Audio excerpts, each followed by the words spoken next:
Halo Bung, halo. Siapa ini? Aku akan menutup telepon jika kamu tidak mau mengatakan apa-apa. Wu Mian merasa sedikit kesal.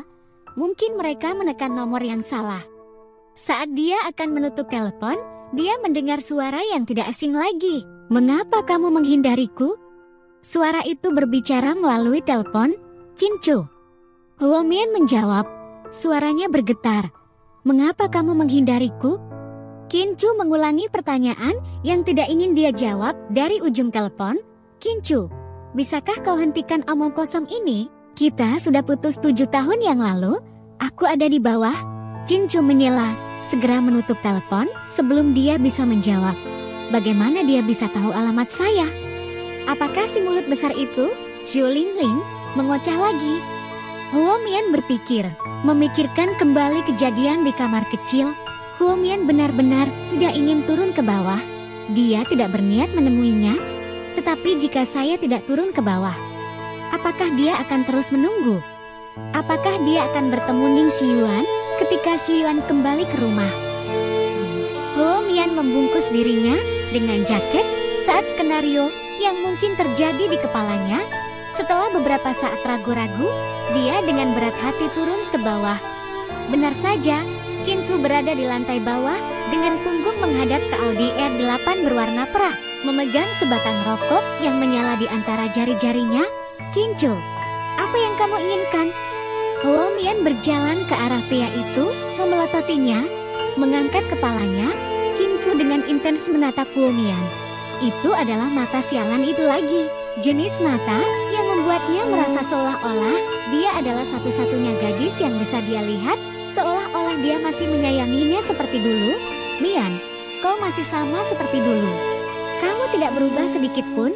Kincu menatapnya tanpa berkedip. Matanya penuh dengan emosi yang terlalu rumit untuk dijelaskan. Dengan senyum pahit, Huo Mian menjawab, kamu salah. Orang bisa berubah. Kincu, terlepas dari apa yang kamu kejar, saya harap kamu bisa melepaskan masa lalu. Saya lelah dan saya tidak ingin masalah lagi. Ditambah lagi, kita berdua memiliki kehidupan kita sendiri sekarang, jadi bisakah kamu berhenti bertingkah gila-gilaan? Aku tidak gila, saya tidak pernah lebih waras, kata Kincu dengan sangat tulus. Lalu mengapa kamu melakukan ini? Hanya untuk bernostalgia denganku? Huo Mian mengejek, mata Kincu berbinar-binar saat dia menatap matanya dalam-dalam. Dia kemudian berkata dengan lirih, Huo Mian, menikahlah denganku. Huo Mian hampir kehilangan akal sehatnya setelah mendengar kata-kata itu. Anda menghilang selama 7 tahun dan hal pertama yang Anda lakukan saat kembali adalah melamar saya. Saat masih di sekolah menengah, Kincu adalah orang yang paling penting dalam hidup Huo Mian, yang dengannya dia telah mengalami berbagai macam emosi tergila-gila, cinta, benci. Sekarang, dia telah kembali 7 tahun setelah dia menghilang tanpa pamit. Terlebih lagi, dia melamar pada waktu dan lokasi yang tidak tepat, pada orang yang salah. Ini mungkin adalah hal yang paling tidak masuk akal yang pernah dialami Huo Mian. Kincu, hentikan. Kita bukan anak-anak lagi. Suara Huo Mian terdengar serak saat dia memalingkan wajahnya darinya. Saya tidak bercanda. Kincu menatap wajah Huo Mian yang sudah tidak asing lagi saat dia menegaskan, jadi kamu hanya bermain-main dengan emosiku? Apakah kamu menikmati dirimu sendiri? Huo Mian tertawa kering, menyadari keputusasaan dalam suaranya sendiri. Tidak menjadi, kamu bilang kamu serius. Kemarahan Huo Mian berubah menjadi tawa saat dia menatapnya, tiba-tiba menganggapnya konyol. Kincu tidak menjawab, tapi ekspresinya mengatakan itu semua. Huo Mian menarik napas dalam-dalam dan menunjuk ke arahnya. Baiklah, Kincu, ulangi apa yang baru saja kamu katakan. Huo Mian, ayo kita menikah. Dia cukup mengenalnya untuk mengulangi pernyataan ini dengan segera. Kincu, dengarkan aku akan menikah, tapi tidak denganmu. Kamu harus berhenti hidup dalam fantasi, karena itu tidak akan pernah terjadi di antara kita. Tidakkah kamu ingat aku pernah berkata bahwa meskipun semua pria di planet ini mati, aku tetap tidak akan kembali bersamamu? Kamu mungkin tidak tahu, Tapi kamu adalah satu-satunya orang yang pernah kubenci. Kamu menyakitiku dan hampir menghancurkanku. Tapi kamu tidak akan pernah mengerti apa yang kurasakan, karena kamu bukan aku. Kamu tidak pernah mengalami mimpi buruk seperti yang saya alami. Jadi tolonglah, kita masing-masing memiliki kehidupan kita sendiri sekarang, dan aku punya pacar yang mencintaiku lebih dari apapun di dunia ini. Pergilah, aku tak ingin bertemu denganmu lagi. Bagi saya, Anda hanyalah mantra yang tidak akan pernah bisa dipatahkan. Jadi saya lebih suka melanjutkan hidup saya tanpa Anda di dalamnya. Tu Huomian berpikir bahwa dia telah membuat dirinya sangat jelas, jadi dia berbalik untuk kembali ke atas. Namun, Kincu tiba-tiba meraih lengannya. Lepaskan aku, Kincu. Apalagi yang kamu inginkan dariku? Huomian hampir tidak menyelesaikan kalimatnya sebelum Kincu menariknya ke dalam pelukannya. Dia memeluk Huomian dengan sangat kuat sehingga kepalanya membentur dadanya yang bidang. Dia mencium aroma ringan dari koloni merek Versace di kemeja putihnya. Untuk sesaat, Huomian merasa sangat nyaman dan akrab dalam pelukannya. Air mata meleleh di matanya saat kenangan melintas. Terkejut dengan dirinya sendiri, Huomian mengumpat dalam hati, "Huomian, apa kau sudah gila? Tidakkah kamu ingat apa yang pria ini lakukan padamu saat itu?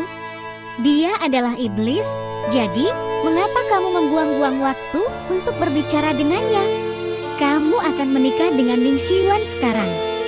Huomian tiba-tiba sadar saat memikirkan hal ini. "Kincu, lepaskan aku, atau aku akan berteriak minta tolong." Huomian mengancamnya sambil mengerutkan alisnya. Namun, Kincu sepertinya tidak mendengarnya. Dia semakin memeluknya, tidak mau melepaskannya. Dia memeluknya erat-erat seolah-olah dia telah menemukan kembali sepotong harta yang hilang. Kincu bukanlah orang yang banyak bicara. Dia senang bisa memeluk Huomian seperti ini. Saat kembali, dia memiliki satu tujuan. Tidak ada yang akan memisahkan mereka lagi. Tidak ada.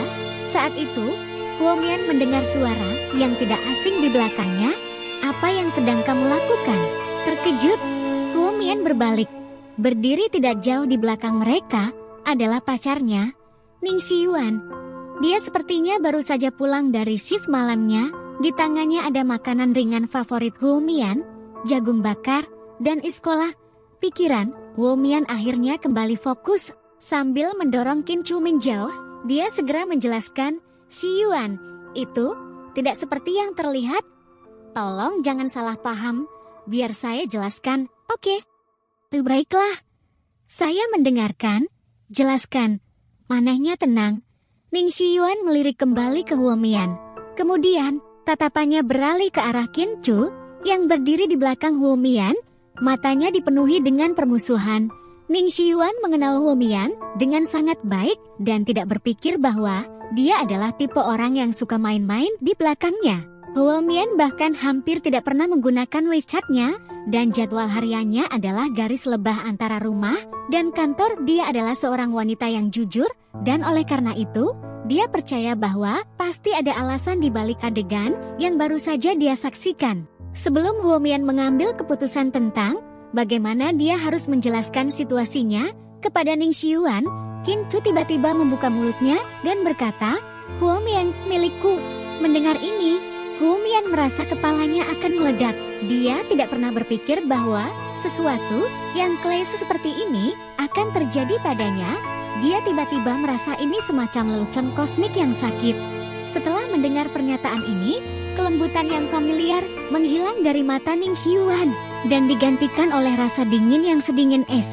"Kincu, apa yang kamu bicarakan?" Huomian akhirnya marah. "Mian, pertama, katakan padaku, siapa dia?" Ning Xiuan bertanya sambil menunjuk ke arah Kincu dengan ekspresi muram di wajahnya. "Xiuan, dengarkan aku. Dia hanya teman sekelasku di SMA." Suara Huomian terdengar goyah saat dia berbicara secara teknis. Dia tidak berbohong. Memang benar bahwa Kincu adalah teman sekelasnya selama 3 tahun di sekolah menengah. "Huomian, kita lebih dari sekedar teman sekelas, bukan? Mengapa kamu tidak memberitahunya? Bagaimana kita baru saja di kamar hotel?" Kincu berkata dengan kejam. Senyum angkuh menarik menarik sudut bibirnya. Setelah mendengar ini, ekspresi Ning Xiyuan menjadi gelap. Dia merasakan seluruh tubuhnya mati rasa. Aku tidak. Huo Mian berjuang untuk mengoreksi versi kebenaran Qin Chu yang terdistorsi.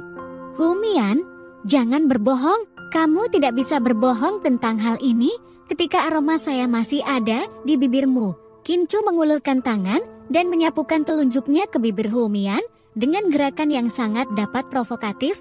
Kemudian, Qin Chu melirik ke arah Ning Xiyuan lagi. Kamu adalah pacar Huo Mian. Tapi, apakah dia pernah bercerita tentang masa lalunya? Tanyanya, masa lalunya. Ning Xiyuan berpikir dengan terkejut.